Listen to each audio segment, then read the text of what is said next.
আজি আমি a group or collective noun of people'sৰ বিষয়ে জানিম।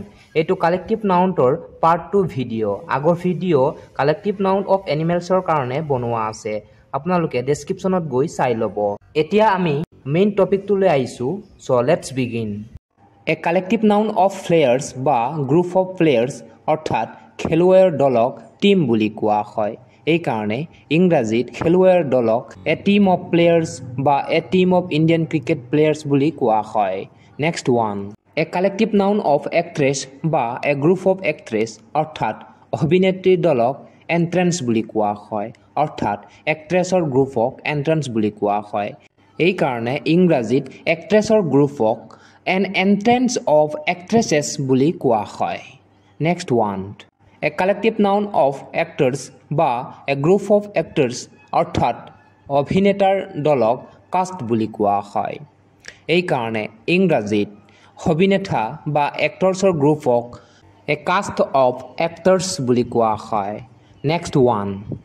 A collective noun of aeroplanes বা a group of aeroplanes অৰ্থাৎ উৰাজাহাজৰ দলক ফ্লাইট বুলি কোৱা হয়।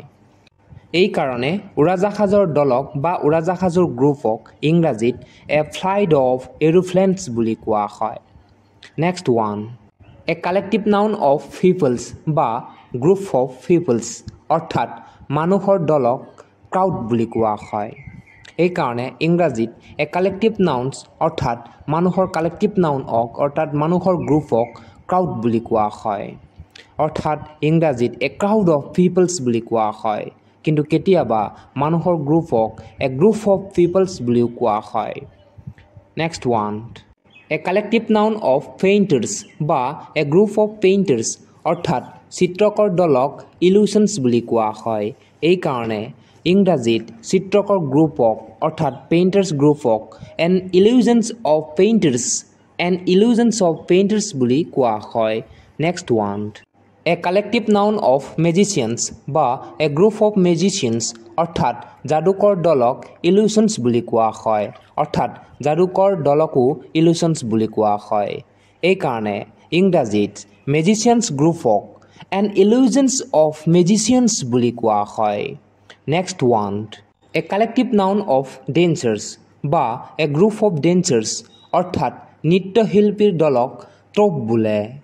অৰ্থাৎ আমাৰ ডেন্সাৰ্ছ গ্ৰুপক ইংৰাজীত ট্ৰপ বুলি কোৱা হয়। এই কাৰণে ইংৰাজীত dancers গ্ৰুপক a troop of dancers বুলি কোৱা হয়। Next one.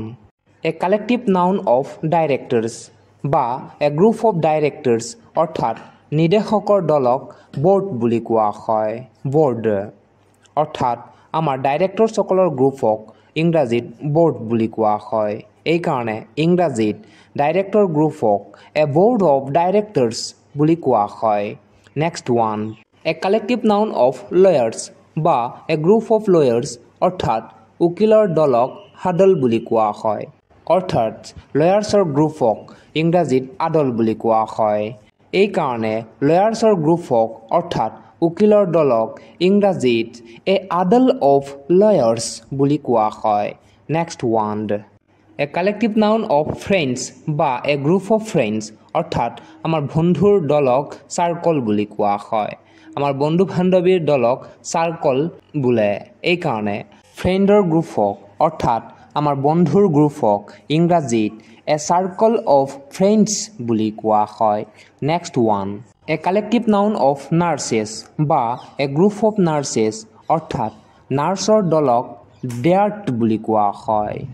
অৰ্থাৎ আমাৰ নাৰ্ছৰ গ্ৰুপক ইংৰাজীত ডাৰ্ট বুলি কোৱা হয়। এই কাৰণে ইংৰাজীত নাৰ্ছৰ গ্ৰুপক ক'বলৈ হ'লে a dart of nurses বুলি কোৱা হয়।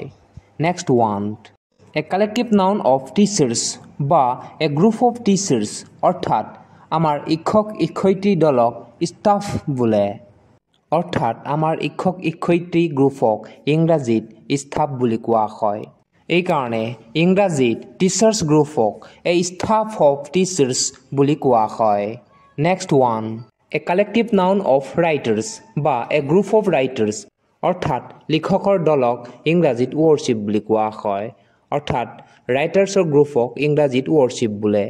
এই কাৰণে ইংৰাজীত ৰাইটাৰ্ছৰ গ্ৰুপক এ ৱৰ্কশ্বিপ অফ ৰাইটাৰ্ছ বুলি কোৱা হয় next one a collective noun of voters বা এ গ্ৰুপ অফ ভোটাৰ্ছ অৰ্থাৎ আমাৰ ভোটাৰৰ দলক কনষ্টিটুৱেঞ্চি বুলি কোৱা হয় অৰ্থাৎ ইংৰাজীত ভোটাৰ্ছৰ গ্ৰুপক কনষ্টিটুৱেঞ্চি বোলে এইকাৰণে ইংৰাজীত ভোটাৰ্ছৰ গ্ৰুপক বা ভোটাৰ্ছৰ দলক এ কনষ্টিটুৱেঞ্চি অফ ভোটাৰ্ছ বুলি কোৱা হয় next one a collective noun of thieves বা এ গ্ৰুপ অফ থিপছ অৰ্থাৎ চোৰৰ দলক গেং বুলি কোৱা হয় অৰ্থাৎ চোৰৰ গ্ৰুপক ইংৰাজীত গেং বুলি কয় এইকাৰণে ইংৰাজীত চোৰৰ গ্ৰুপক এ গেং অফ থিপছ বা এ গেং অফ চোৰ বুলি কোৱা হয় next one a collective noun of singers বা এ গ্ৰুপ অফ ছিংগাৰ্ছ অৰ্থাৎ গায়কৰ দলক চৈৰ বুলি কোৱা হয় অৰ্থাৎ গায়কৰ দলক বা গায়কৰ গ্ৰুপক ইংৰাজীত চৈৰ বোলে এইকাৰণে ইংৰাজীত গায়ক বা ছিংগাৰৰ গ্ৰুপক ইংৰাজীত এ চৈৰ অফ ছিংগাৰ্ছ বা এ চুইৰ্ছ অফ ছিংগাৰ্ছ বুলি কোৱা হয় next one a collective noun of farmers বা এ গ্ৰুপ অফ ফাৰ্মাৰ্ছ অৰ্থাৎ আমাৰ খেতিয়কৰ দলক প্লেইন বুলি কোৱা হয় অৰ্থাৎ খেতিয়কৰ দলক ইংৰাজীত প্লেইন বোলে অৰ্থাৎ খেতিয়কৰ গ্ৰুপ বা দলক ইংৰাজীত প্লেইন বুলি কয় এইকাৰণে ইংৰাজীত ফাৰ্মাৰ বা আমাৰ খেতিয়কৰ গ্ৰুপক এ প্লেইন অফ ফাৰ্মাৰ্ছ বুলি কোৱা হয় next one a collective noun of accidents বা এ গ্ৰুপ অফ এক্সিডেণ্টছ অৰ্থাৎ আমাৰ দুৰ্ঘটনাৰ দলক পাইল বুলি কোৱা হয় অৰ্থাৎ আমাৰ এক্সিডেণ্টৰ গ্ৰুপক ইংৰাজীত পাইল বোলে এইকাৰণে ইংৰাজীত এক্সিডেণ্টৰ গ্ৰুপক এ পাইল অফ এক্সিডেণ্টছ বুলি কোৱা হয় next one a collective noun of ambulance বা এ গ্ৰুপ অফ এম্বুলেন্স অৰ্থাৎ এম্বুলেন্সৰ দলক বা গ্ৰুপক ফ্লিট বুলি কোৱা হয় অৰ্থাৎ এম্বুলেন্সৰ গ্ৰুপক ইংৰাজীত ফ্লিট বোলে এইকাৰণে ইংৰাজীত এম্বুলেন্সৰ দলক a fleet of ambulance a fleet of ambulances বুলি কোৱা হয় next one a collective noun of coconuts বা এ গ্ৰুপ অফ কোকোনাটছ অৰ্থাৎ নাৰিকলৰ দল বা গ্ৰুপক ইংৰাজীত ক্লাষ্টাৰ বুলি কোৱা হয় অৰ্থাৎ নাৰিকলৰ দলক বা নাৰিকলৰ গ্ৰুপক ইংৰাজীত ক্লাষ্টাৰ বোলে এইকাৰণে ইংৰাজীত নাৰিকলৰ গ্ৰুপক এ ক্লাষ্টাৰ অফ কোকোনাটছ বুলি কোৱা হয় next one a collective noun of cell phones বা a group of cell phones অৰ্থাৎ মোবাইলৰ দলক বা মোবাইলৰ গ্ৰুপক ইংৰাজীত বেবেল বোলে অৰ্থাৎ মোবাইলৰ দলক বা চেলফোনৰ গ্ৰুপক ইংৰাজীত বেবেল বুলি কয় এইকাৰণে ইংৰাজীত চেলফোনৰ গ্ৰুপক এ বেবেল অফ চেলফোনছ বুলি কোৱা হয় next one a collective noun of flocks বা এ গ্ৰুপ অফ ফ্লেক্স অৰ্থাৎ পতাকাৰ দলক বা পতাকাৰ গ্ৰুপক ইংৰাজীত বান্টিংছ বোলে অৰ্থাৎ পতাকাৰ বা ফ্লেক্সৰ গ্ৰুপক বান্টিংছ বুলি কোৱা হয় এইকাৰণে ইংৰাজীত ফ্লেক্সৰ গ্ৰুপক বা পতাকাৰ দলক বা গ্ৰুপক ইংৰাজীত এ বান্টিংছ অফ ফ্লেক্স বুলি কোৱা হয় next one a collective noun of vehicles বা এ গ্ৰুপ অফ ভেহিকলছ অৰ্থাৎ গাড়ীৰ দলক বা জুমক কনভয় বুলি কোৱা হয় অৰ্থাৎ গাড়ী বা ভেহিকলৰ গ্ৰুপক ইংৰাজীত কনভয় বোলে এইকাৰণে ইংৰাজীত ভেহিকলছৰ গ্ৰুপক বা গাড়ীৰ দলক বা গ্ৰুপক এ কনভয় অফ ভেহিকলছ বুলি কোৱা হয়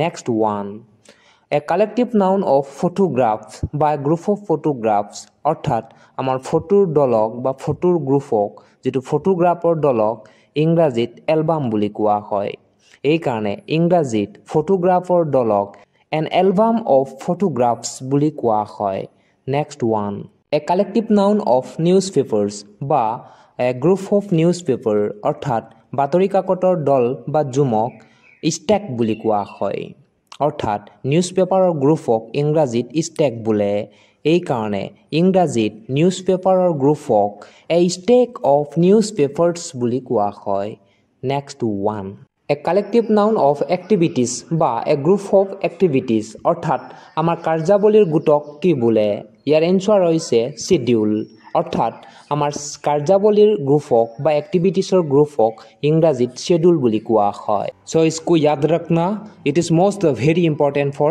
exam so আজিলৈ ইমানেই see the next part please subscribe my youtube channel Tanya Boy Study Bind bye bye